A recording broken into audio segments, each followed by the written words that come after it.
നീ ഇവിടെ പട്ടിണിയാ? അവന്റെ തീറ്റ ഉണ്ടാ പിന്നെ കോഴി മുട്ട ഇടൂല ഒരിക്കലും.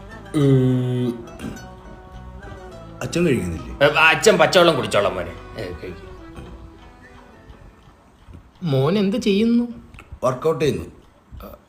അല്ലാതെ ഇന്ന് ബൈസൺ അടിച്ചു. ബൈസനായിട്ട് എന്താ പ്രശ്നം? മാമാത ഈ കുഴക്കട്ടാണ്ട ഇതുകൊണ്ട് ബൈസും. എന്റെ പൈസക്ക് ആ പൈസക്ക്. അച്ഛാ, ആ മുട്ടക്കറി ഞാൻ മുട്ടക്കറി എന്ന് വിളിക്കണമെങ്കിൽ നിങ്ങളെ ഞാൻ അമിതാഭ് ബച്ചൻ എന്ന് വിളിക്കണം. അതിനകത്തൊരു ഒറ്റ മുട്ടയില്ല, അറിയോ? എന്തോ മുട്ട സമ്മേളനോ വിഴുങ്ങുന്നു. അച്ഛൻ എന്തിനും ഒരു സൊസൈറ്റിയിലെ പാല് വേണ്ട, ഭയങ്കര കൊഴുപ്പ്.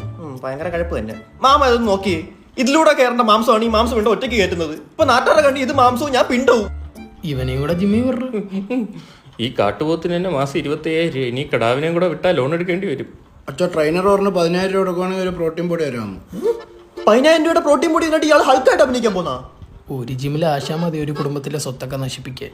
മോനെ, അച്ഛന്റെ മാസ വരുമാനം എന്ന് പറഞ്ഞാൽ 15,000 രൂപ 1000 പിടിച്ചിട്ട്. അപ്പൊ മോന് പ്രോട്ടീൻ വാങ്ങാൻ വേണ്ടി മാത്രം അച്ഛൻ പണിയെടുക്കാന്ന് പറഞ്ഞ അത്രയ്ക്ക് അതമ്പതിച്ചെന്ന് PT കരുണാകരൻ. എനിക്ക് രാത്രി ഒരു 15 മുട്ട കൂടെ വേണ്ടി വരും. ആ കോഴിയുടെ പിന്നാമ്പറയിലൊന്ന് മാനിക്കടാ. നിങ്ങൾക്കൊക്കെ അത്ര ബുദ്ധിമുട്ടാണെങ്കിൽ എന്നെ ഒരു പെണ്ണ് കെട്ടിക്ക്. ആ മുട്ടക്കറിയിലെ ഉള്ളിയും പോയി. അപ്പോഴോ കപ്പിളായിട്ട് കയറുവാണെങ്കിൽ ഓഫർ ഉണ്ട്. അച്ഛന് കുറച്ച് പൈസ ലാഭിക്കാൻ ജിമ്മില്. 15 മുട്ടയല്ലേ തരാം. അച്ഛൻ്റെ ഒരു നന്മയ്ക്ക് വേണ്ടി പറഞ്ഞതേ ഉള്ളൂ.